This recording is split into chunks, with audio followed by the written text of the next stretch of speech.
दोस्तों, हर सफल इंसान की लाइफ लर्निंग उनकी कोट्स में होती है।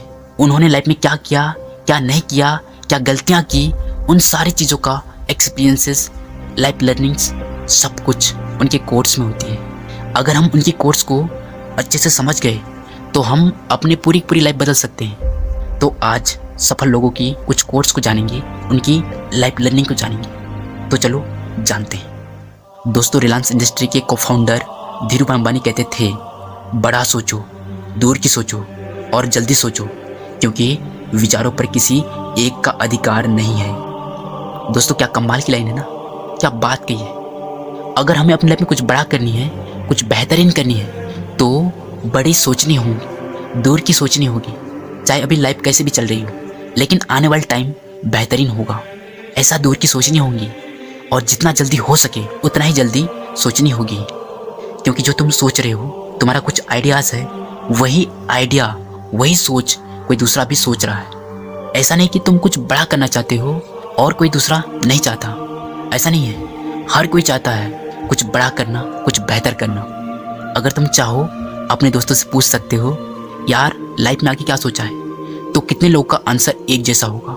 कोई डॉक्टर बनना चाहते हैं, कोई इंजीनियर बनना चाहते हैं और कोई टीचर बनना चाहते हैं। और इतना ही नहीं, कोई लाइफ में कुछ बड़ा करना चाहते हैं, कुछ नया करना चाहते हैं। तो हर कोई हर तरह से सोच रहे हैं। तो इन द सेंस हर कोई अपनी लाइफ को अच्छा बनाना चाहते हैं। इसलिए हर आइडिया पर, हर विचार पर किसी एक का अधिकार नहीं होता। इसलिए इस कोट के अकॉर्डिंग, बड़ा सोचो, दूर की सोचो और जल्दी सोचो और जल्दी एक्शन लो।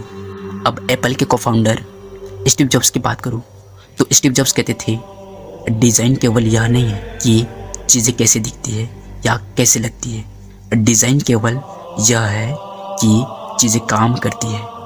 दोस्तों, स्टीव जॉब्स कितनी डीप बात बोली है। इससे पता लगता है कि वो कितने डीपर थिंकर थे, कितने विजनरी इंसान थे। दोस्त, हमें इस कोट से सीखनी है। तो हमें कुछ भी इनोवेट करना हो, कुछ भी लाइफ में बनानी हो, कुछ भी डिज़ाइन करनी है, तो वो चीज़ अच्छे दिखने के साथ साथ वो लोगों की लाइफ में काम भी करे। जैसे कि स्टीव जॉब्स की बात करूँ, अगर एप्पल की प्रोडक्ट्स देखें तो उनकी पुराने प्रोडक्ट कैसे थी और आज की प्रोडक्ट कैसी है, तो ये सब चेंजेस कैसे पॉसिबल हुआ, वो सिर्फ डिज़ाइन की वजह से, उसमें चेंजेस करने की वजह से। यानी हमें लाइफ में जो भी चेंजेस लानी है वो दिखने में अच्छा हो और लोगों के लिए काम भी करे। तो एप्पल के प्रोडक्ट को ही देखो, आईफोन, लैपटॉप और जितने भी प्रोडक्ट्स हैं, उनकी डिज़ाइनिंग, उनके अंदर की फीचर्स इतनी कमाल की है कि लोग उसको खरीदने के लिए अपने सालों साल की कमाई लगा देते हैं। इतना गजब का डिज़ाइन किया गया है। इसलिए जो भी बनाओ, जो भी करो, उसमें क्रिएटिव करने की कोशिश करो। धीरे धीरे सही, लेकिन कोशिश करते रहो। अब स्टीव जॉब्स की दूसरी कोट है, स्टे हंग्री, स्टे फुलिश। भूखे रहो, मूर्ख रहो। दोस्त, इस कोट का ये मतलब नहीं कि भूखे रहना है, खाना नहीं खानी है, ये नहीं है। देखो, इसका मतलब है सीखने के लिए भूखे रहना। दोस्त, हमेशा कुछ सीखने के लिए, कुछ करने के लिए भूखे रहो और हमेशा मूर्ख बने रहो। चाहे तुम किसी भी फील्ड में कितने भी एक्सपर्ट क्यों ना हो, लेकिन फिर भी मूर्ख बने रहो और सीखते रहो। तब और अधिक एक्सप्लोर कर पाओगे, बहुत कुछ सीख पाओगे। दोस्तों, अमेज़न के फाउंडर जेफ बेजोस कहते हैं, लोग सबसे बड़ी गलती ये करते हैं कि वे ज़बरदस्ती किसी चीज़ को अपना पैशन बनाना चाहते हैं, जबकि आप पैशन को नहीं चुनते, आपका पैशन आपको चुनता है। दोस्तों, हम में से कई सारे लोग ज़बरदस्ती किसी चीज़ को करने लगते हैं। उसमें हमारा मन हो ना हो, फिर भी हम उसे करने लगते हैं, क्योंकि हम उस फील्ड में किसी और को सक्सेसफुल देख रहे हैं और उसकी लाइफ को देख करके इंस्पायर हो रहे हैं और ज़बरदस्ती कर रहे हैं।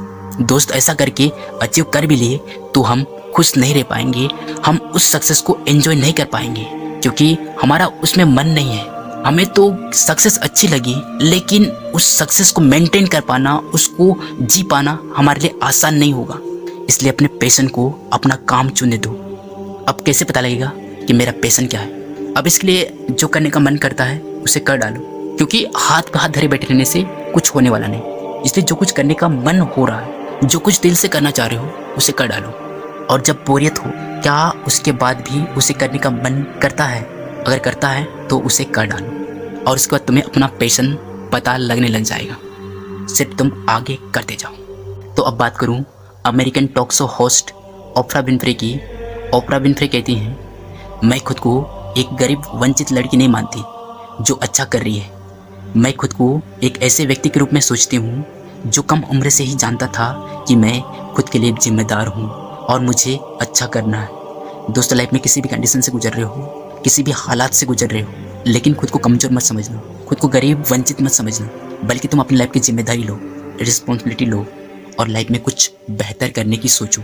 दोस्तों, कई सारे लोग खुद के हालातों की वजह से खुद को कमज़ोर समझ लेते हैं और लाइफ में कुछ करते ही नहीं। इसलिए तुम अपनी लाइफ की जिम्मेदार बनो और लाइफ में कुछ बेहतर करने की कोशिश करते रहो। दोस्तों, ग्रेट इन्वेस्टर वॉरेन बफेट का कहना है, अगर कोई आज पेड़ की छांव में बैठा है तो इस वजह से कि किसी ने बहुत समय पहले यह पेड़ लगाया होगा। दोस्तों, इस बात को लाइफ को लेकर समझते हैं। अगर तुम्हारी लाइफ अच्छी है, तुम्हें सब कुछ मिला हुआ है, तो इसका वजह है तुम्हारे घर के किसी ने वो बीज बोया होगा। यानी आज जो कुछ मिल रहा है वो सब कुछ उन्हीं की वजह से मिल रही है। अगर ऐसा नहीं है, लाइफ में कुछ भी नहीं है, कुछ भी ठीक नहीं है, तो इसका मतलब है किसी ने बीज बोया ही नहीं है। तो अब तुम्हें खुद को बोना होगा, तुम्हारे लिए, तुम्हारे अपनों के लिए। अब तुम्हें हर तरह की दर्द, परेशानी सब कुछ उठानी पड़ेंगी। क्या तैयार हो? अगर हाँ, तो मेहनत करने लग जाओ, क्योंकि मेहनत से ही सब कुछ बदल जाती है। क्योंकि वॉरेन बफेट कहते हैं, मुझे हमेशा से पता था कि मैं अमीर बनने जा रहा हूँ। मुझे नहीं लगता कि मैं 1 मिनट के लिए भी इस बात पर शक किया। दोस्त, इसी तरह हमें भी अपने गोल्स और अपने ड्रीम्स पे कभी शक नहीं करनी। दोस्तों, अब इस सदी के बिजनेसमैन यानी एलन मस्क की बात करूं तो एलन मस्क का कहना है, लगातार कोशिश करते रहिए कि आप और बेहतर काम कैसे कर सकते हैं और खुद को सवाल पूछते रहिए। मुझे लगता है यही मेरा सर्वश्रेष्ठ सलाह है। तो दोस्तों, लाइफ में हमेशा कोशिश करते रहो, खुद को बेहतर बनाते रहो और खुद से हमेशा सवाल पूछते रहो। तो चलो, आज के लिए बस इतना ही। फिर मिलते हैं कभी नेक्स्ट वीडियो के साथ। तब तक के लिए जय हिंद, जय भारत।